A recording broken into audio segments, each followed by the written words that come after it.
and this hits home a bit. My mom, she, when I was growing up, she was 38 for about a decade. And I'm like, Mom, gosh, that doesn't seem possible. And it finally occurred to me I could get to the bottom of this by looking at her driver's license. So I was, a teenager, and I'm like, oh, wait a second here. And then, yeah, looking at her driver's license, she instantly aged about a decade. Um, Do you want to be better with money but dread the math? I get it. That's why this show is not focused on math, the markets, meme stocks, or even economic predictions. It is focused on how money fits into your daily life, from having healthy money conversations to caring for an aging parent. I'm Karen Coyne, certified financial planner professional and your host of Money Without Math. Join us for conversations that are practical, sometimes philosophical, and always fresh. Learn more about me at raymondjames.com/clarity, and be sure to subscribe.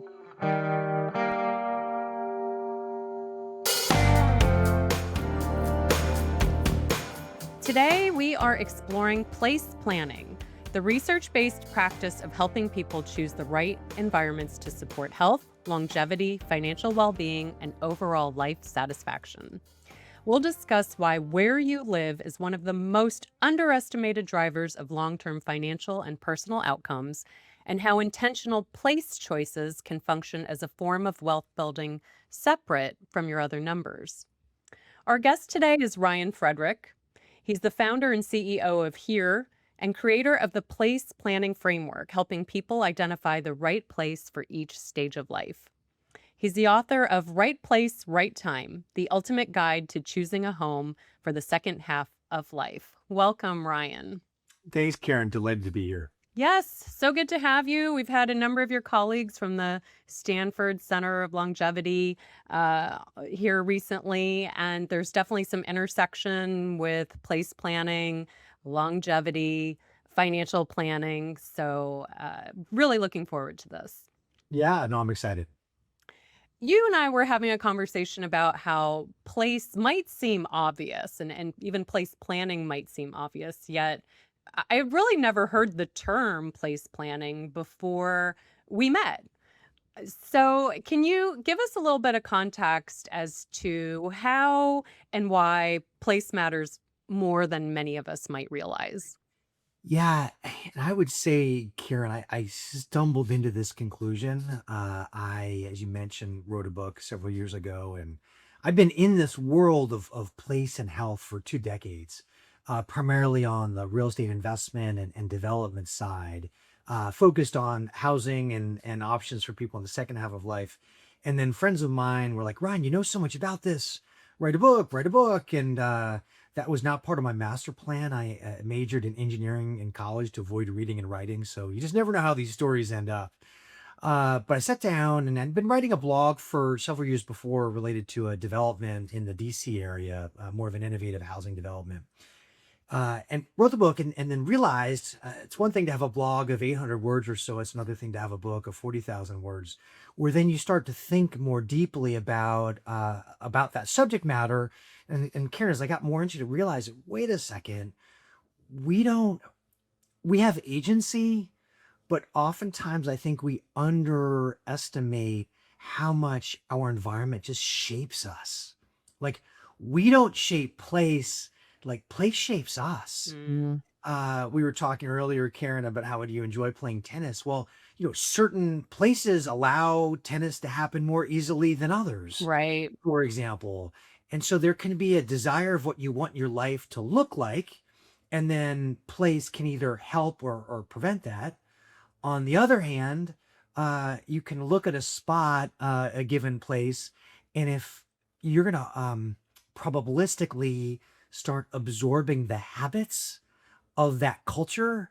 And so I often help advise people as you're thinking about perhaps moving to a different place, look at the people who are there, because just like we talk about, you're the average of your 5 closest friends. You Right. also become absorbed you start to adopt the habits and culture of that environment. And so Mm, some places are pro-social, some places are more active, whatever metric, you tend to merge into that. I joke about it. I used to live in the Baltimore, Maryland area. We moved to Austin, Texas about 7 years ago. I eat a lot more breakfast tacos now in Austin than I did in the Baltimore area. Now we can say, is that good for me or not? I'm not sure, but it's a consequence again is where you live. So when you look at the research around longevity, we often talk a lot about how much our genes, how long our parents or grandparents lived, and that matters, but often less than people realize. Some of the research suggests that about 80% of your longevity is linked to your lifestyle and your environment. And of Mhm. course, our environment helps dictate our lifestyle. So it is one of these areas as we think about the importance of community and financial security and broader health and so on. Places a very significant lever Mhm. in helping create the life one might be looking for. And with people living longer, you don't make that decision once. You make it regularly, and you often make decisions about place irrespective of whether you would move somewhere, whether that means reaching out to friends you haven't seen for a while, remodeling a home, doing things to make it more financially feasible. There's all sorts of sub levers, I would say, within place beyond just moving to a different one. Okay, so when you say place planning, you're not it's not limited to just picking up and moving and relocating across the state or even across the country. I- It's a little more granular. Yeah, absolutely. So, listen, place planning is a new term, so it's not surprising. It's new to you as well. It's interesting. Part of what's happened, Karen, is have done work with individuals, and we'll get into this later, but oftentimes actually clients of wealth advisors who recognize as they're looking to help their clients in more comprehensive financial planning. Place is a key bucket, in all of this. And so when we think about place, just as we think about financial planning, well, with place and place planning, it doesn't mean that the solution is to move. It's simply to understand what you care about relative to your certain chapter in life. And then there's the place planning, and then I'll call it like the place doing. Just like there's financial planning, and then there's taking action on the financial plan. So there's two distinct steps in this, but if you don't think carefully enough and comprehensively enough about the dimensions of place that matter or quadrants of that, and then how it applies to you in your life stage, you may go take an action that's actually not wise, that has real life consequences that it may not be better for your long-term health. So it is in most cases, well, it doesn't necessarily lead to a move, but it really is helpful, I think, for people to look at things more comprehensively, and that's place planning. Can you give an example of what you were just like what you had in mind when you were just describing that? Maybe doing something that might be unwise when things are out of alignment? Yeah, well, there's all sorts of examples, Karen. I mean, I think there's a broad one, I would say, and I'll give you a specific example in a moment. But I think there's a broad one, particularly for people, I would say, in their 70s and above. And I should say, as a quick aside, place planning applies to people across the entire adult age spectrum. We have three kids, two in college, one's a senior in high school. He's making a decision about where to go to college. And he's like, Ryan, Dad, you keep telling me this is the biggest decision of my life so far. And I'm like, yes, that is the message. And you are now entering your first stage of place planning.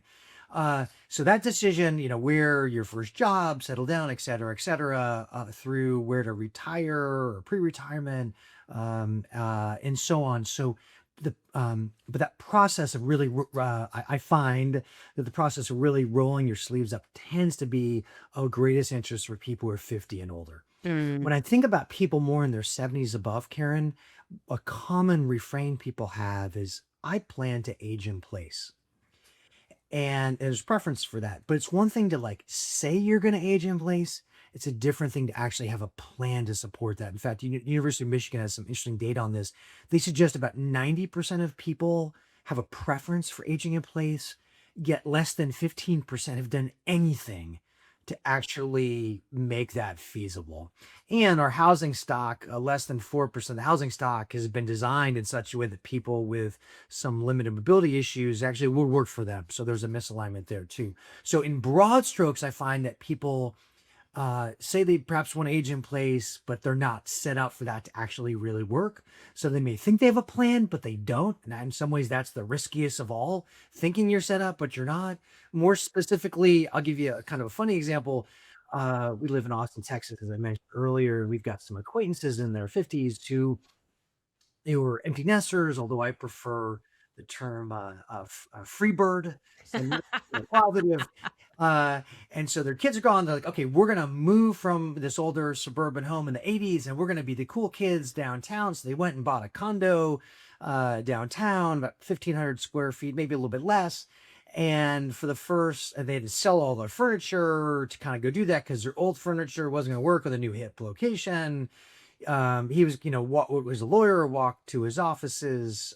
His wife was more volunteering, I think, at the time. In any event, they do this thing, and they're the cool kids. And the first like 3 months, their friends from the suburbs come and see them, and they like the new restaurants and the walkability. But then after a little bit, the new restaurants aren't so new. 1,500 square feet, turns out maybe they need a little more space for the two of them. His wife has a green thumb. She can Mm. overlook the green belt, but she doesn't have a way to exercise her green thumb, and they kind of look at each other, and they also have a hard time, making friends in that particular building they're in, and their friends in the suburbs don't come visit them, and they look at each other and they say, whoops. And so then after a year, they sell their condo and then with their tail between their legs, come back to their old neighborhood. But of course, the house they sold was to a young family. They have no designs of moving anytime soon. So they then have to find another house in their neighborhood. They, share this reality with their friends. Their friends make fun of them. And then the cool hip furniture now doesn't work back in the suburban home. So, and it was a time when the real estate market was kind of going up a bit more in Austin. So you had just transaction costs and so on. So yeah, and these are smart, successful people, Yes. but they misread the situation, underthought what they thought would be true than what really might be true. Could have planned a bit more, and they could have done some experiments to validate their hypotheses. So Does it yeah, surprise you how often people will do that, make a leap? I spoke recently with someone who helps people relocate to Sardinia, Italy. hmm. And he shared that even moving abroad, people who have never even seen a piece of real estate there will just try to buy it and move without having ever been there. Yeah, it's fascinating to me. In some cases, I'm not sure if this is true, but some cases it seems like it's inversely correlated to IQ, where we have a certain self confidence. Oh, I believe this is going to be true, and then kind of reality bites and shares something differently. But it's also probabilistic. Like you go out there and maybe certain things don't break your way, but I believe, especially in the second half of life, Karen, that part of what happens is we can underestimate just all the energy that's involved Mm. in selling and packaging our stuff and moving and then if we're wrong, we have to do the whole exercise all again. It doesn't mean that we shouldn't explore things. It doesn't mean we should execute on them when the circumstances are right. But I think that there's a lot of wisdom in my view of really thinking it through. And also I mentioned earlier the four quadrants of place. I think that sometimes what happens too is people they don't necessarily appreciate how important place is. They don't necessarily see the complexities of change like we talked about. But also I think sometimes people don't necessarily um fully appreciate the layers that place represents. And one of the things that I've come up with is this idea of the four quadrants of place. And so the first quadrant is environment. Think of it as like the square footage, your physical dwelling, so your four walls, your square footage associated with your amenity spaces inside your physical dwelling, also means like your block, your neighborhood. What is that kind of environment like? It also factors in weather as part of your, physical environment. Um, but then the second quadrant is health. Are you in a place that allows you to exercise the way that you'd like to as often as you'd like? Quality of air, diet, sleep, and so on. And recognizing that I said earlier about place, like the habits of a place are contagious.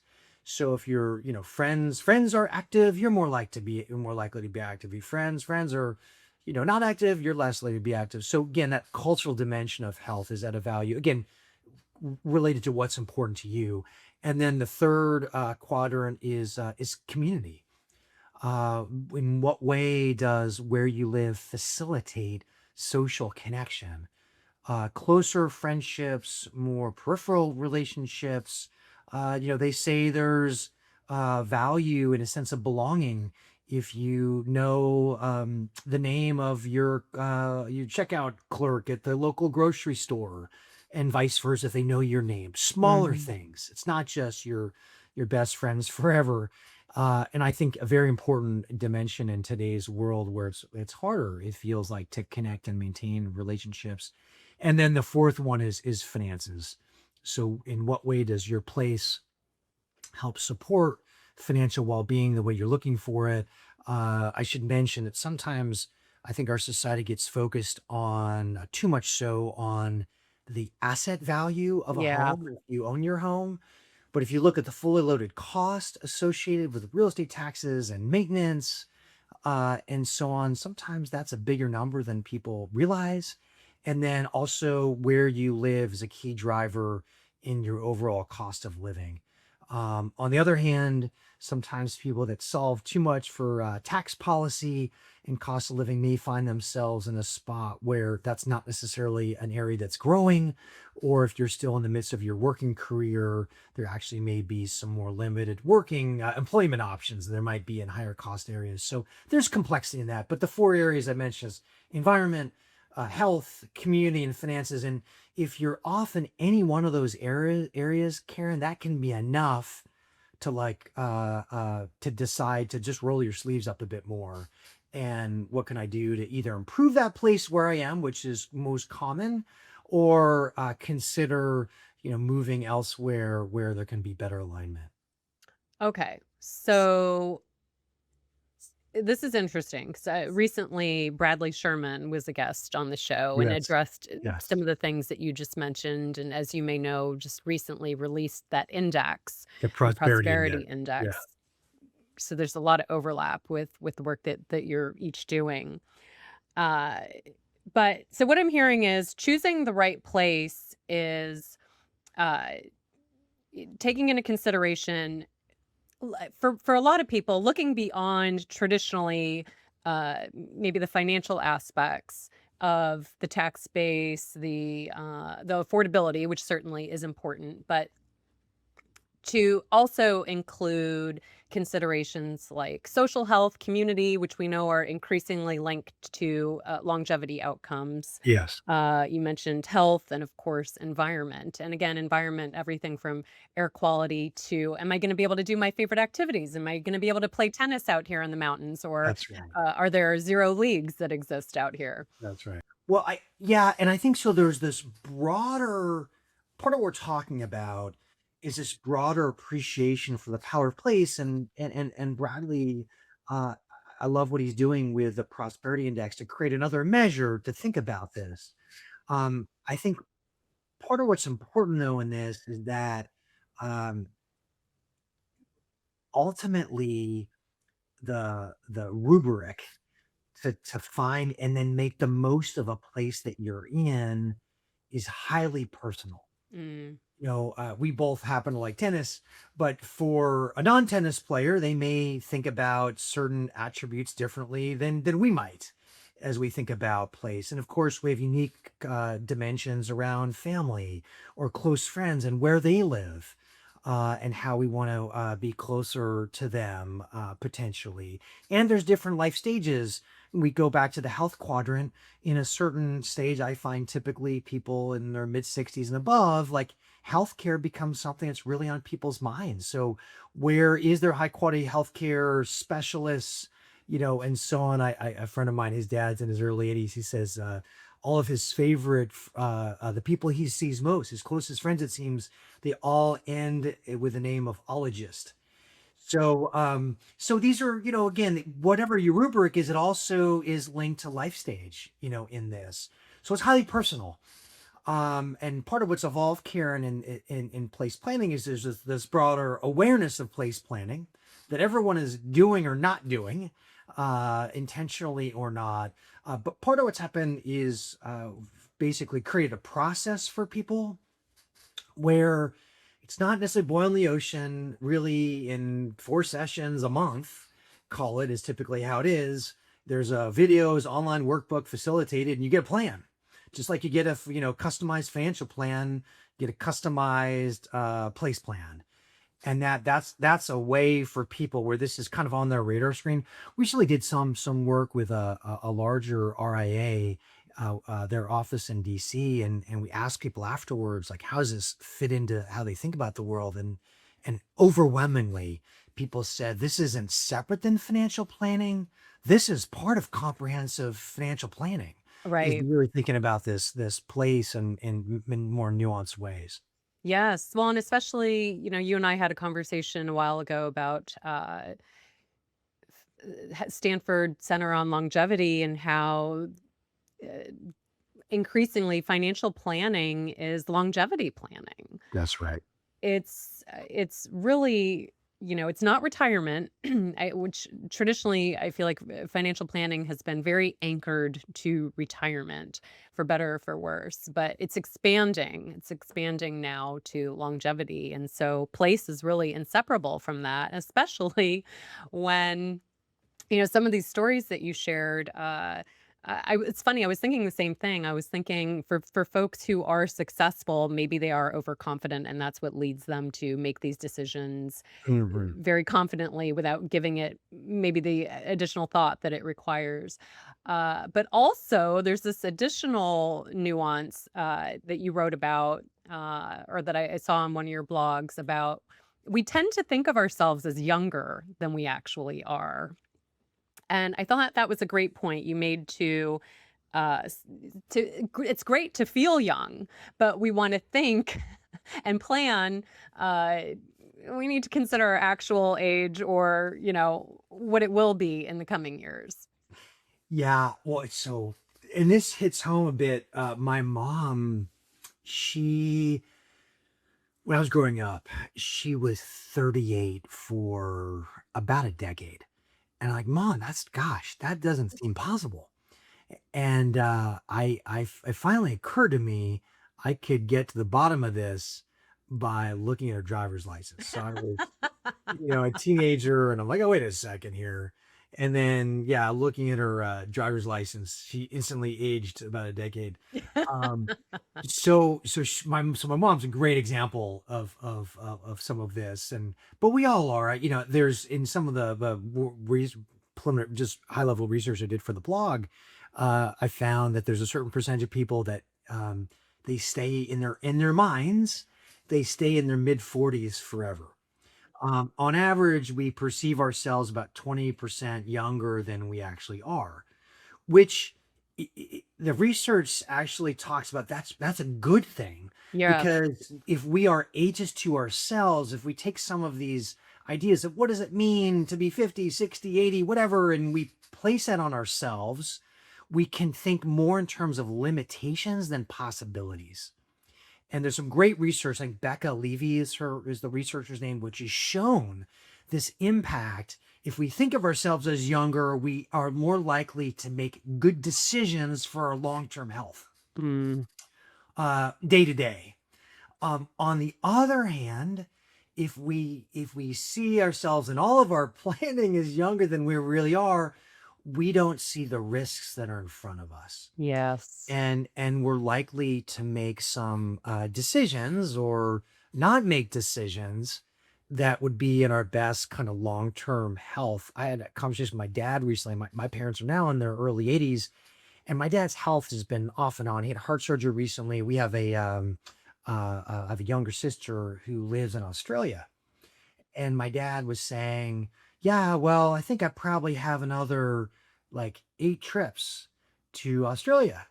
And I'm like, no, you don't. Oh, wow. Like, or you shouldn't plan that you do. Like Right. maybe you do, but this last trip, it was somewhat of a miracle that you came there and back. Mhm. So again, in some ways, act like you're younger, but plan to what your age is. And so it's a hard. So much of this, Karen, I'm sure a lot of your work as well sees this. It's a lot of it's psychology, and I think part of the role for advisors of different ilk is to help people appreciate as a third party provide some guidance about where people are in their journey. And if you think you're in one place but you're really somewhere else, it's hard to make the right set of decisions.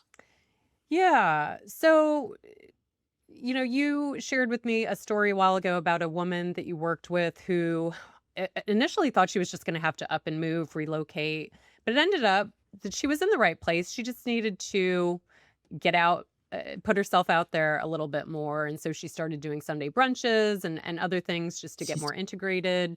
Uh, what is it, in the planning process, or rather, for someone who's listening and they're thinking, okay, you're right. I do need to give more thought to some of these considerations. Maybe I've been feeling like I'm not in the right place.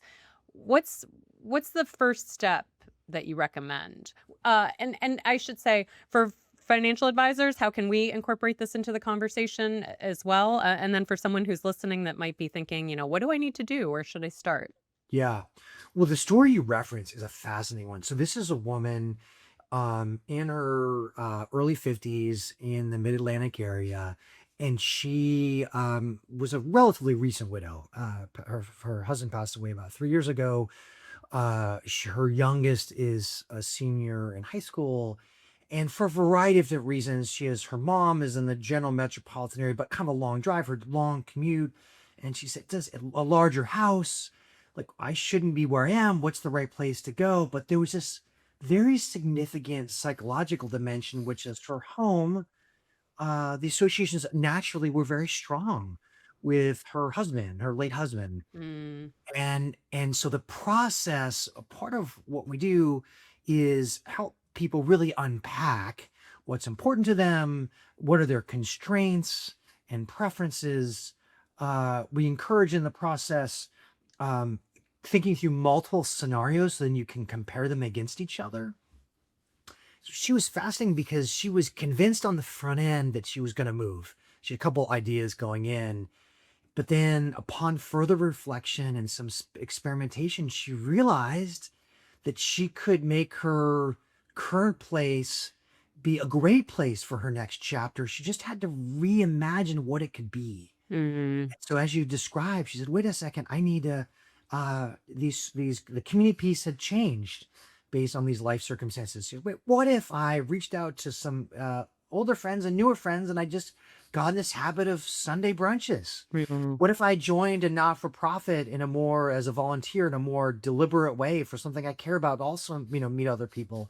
And all of a sudden, this situation that seemed like it was more glass half full thinking, half empty, I should say, became half full thinking. yeah. And the world was responding to her in a different way because she was presenting herself differently to the world. Hmm. And she, moved some furniture around, put some new paint. Like it really, to me, it was a great example of what can happen by reframing where you are in a more optimistic, more positive leaning. Yeah. There are other situations where the right decision was to move through some thoughtful research. But in terms of like, what does the next step look like? And I'll talk for a second, real quick, on the wealth advisor side. Financial planners, they're actually in the place planning business already. They don't have a name for it, and it tends to Mm, be more siloed because typically they may get a question from a client. Hey, can I afford this? Can I afford that? And you may feel as though you're providing good guidance to your client, but if it turns out that's not the right question, you yeah. may be answering a question that's simply not the right question. And for thoughtful practices, thoughtful advisors out there that are looking more holistically, there can be an opportunities to provide some questions, perhaps on an annual basis. Do you feel like you are in the right place right now? Do you feel like you're thriving in some different dimensions of life? If not, is there an opportunity to revisit your place? Could your place be improved in some way? What would it look like to be in a different place? So I think there's some thought-provoking questions as part of the annual review or onboarding process. I'm actually funding some advisors right now that are using this as a recruiting tool, as a differentiation. One actually advisor in the middle right now, they're struggling for too many referrals. And I think part of the driver behind is because they lean into things that are non-financial in Yes. their practice, and people see the benefit of it. So those are some pieces on the wealth advisory side. Often I find with the wealth advisors, you don't have to be an expert in place. What you can provide some of the initial questions, and then that can take you down a path to help your client in other ways, partnering with groups like here to do more of the work. I think for individuals and couples as they think about their lives, I would say that the first step in many ways, Karen, is just to say, are we thriving in this chapter? Do we have some anxieties around what's around the corner? Do we feel like we're prepared truly for what's around that corner? Recognizing that both people and places change. I've seen situations where people feel like they're pushed out of a place because Mm. maybe there's political considerations. They don't get along with their neighbors as they once did. Maybe there's tax factors now that have shifted in certain ways. Some of the millionaire taxes that are being proposed, or billionaire taxes in some ways in certain states, mansion taxes, those things are causing people pause for a moment. Is this really the right place to be for a longer chapter, this next chapter of our lives? So I think there's initial just sense, do I vision of what I want in the future? Do I feel like I'm set up for that? If the answer is no, I'm not, or deserves more thinking, I don't know how you do it without factoring place in, Karen, Hmm. because all these ideas of who you want to be and want to become, they manifest themselves in a physical location. Yes. And like you said earlier, place planning does not equal moving. It And actually rarely does. So people shouldn't necessarily have anxieties around putting some thought into it. It doesn't necessarily mean that there's wholesale changes. There's things you can do even on the margin that make a big difference. And I find a number of situations people just sleep better at night because they feel like they're prepared for what might be around the corner. yeah. So the difference is that it's not a default, I'm here because of inertia and I don't want to do anything. It's strategic, it's intentional, it's by design. That's 100%. You said it well. Well, and you made a great point about the difference between financial planning and financial doing, which is so spot on. And I think is a big part of the work that we do is not the advice, but it's how can we help people actually get these things into action? And so is this something that you actually help folks with as well? After you do the place plan, you do the evaluation, you do the identification, then you're helping with implementation as well? Yeah, it really depends, Karen. I'd say the biggest focus right now is let's have place planning available to people so they can get these insights, take complex situations and make them simple. And every place plan has specific next steps for people to do. So it kind of puts people towards this immediate notion or availability of taking action. Again, in about a month's time. This doesn't take necessarily a long time to go do, but in some cases, when people kind of raise their hand, hey, can you help me with the execution? We've done that as well. We've got one example right now where someone it's a kind of a extreme example, but someone is looking about age 70, looking to move from Southern California to Israel. And Hmm. so we've gone through, they've had a due diligence trip with a series of questions and helping him on this journey. So in everyone's situation, it's like a snowflake, everything's different. But in situations where people do need that help, absolutely, we provide that. Oh, fantastic. Well, a, a big value I believe in these conversations on this show is just opening up the conversation, bringing it to surface level, bringing it from implicit and obvious and overlooked, funny enough, to more intentional and strategic, as we discussed. And I think that you're right to and smart to be working with financial planners who are incorporating this into the process, because it is 100% something that we can all incorporate into our work. It starts with a conversation. Exactly. I'd say the easiest first step for people, uh, based on some feedback from an assessment tool in my book, Right Place, Right Time, modified that and just put it online. So people can go to here.life, HERE.life, and there's an assessment there in 3 minutes in the four quadrants. Just gives you a quick snapshot of where you might find yourself at this time. And I know that's been helpful for people. Some people just like the fun of taking assessments, but it's a quick way to just kind of say, hey, just where might I be on this journey? And for some people, that's launched them to asking deeper questions and rolling up their sleeves. Fantastic. All right. And you said that's a free assessment tool? Yeah, it's a free substance on the website. That's Okay, right. great. We will share the link to that in the show notes.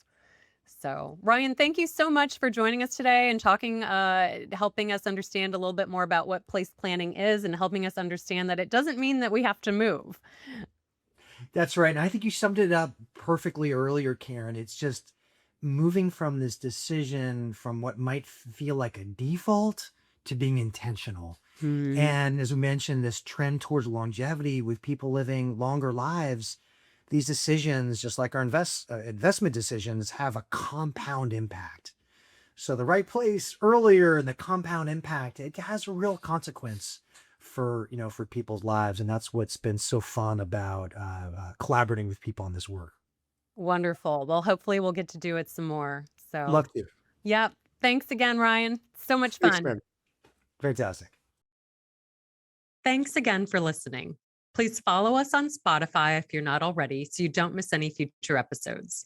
We'd also love for you to rate the show while you're there. Connect with us on social. Search Karen Coyne CFP on Facebook, LinkedIn, Twitter, and YouTube. If you have feedback or if we can be of service in any way, please let us know. And now for the standard disclosures. Any opinions expressed by Ryan Frederick are not necessarily those of Raymond James. Raymond James is not affiliated with nor endorses Ryan Frederick or HERE. This podcast is for informational purposes only.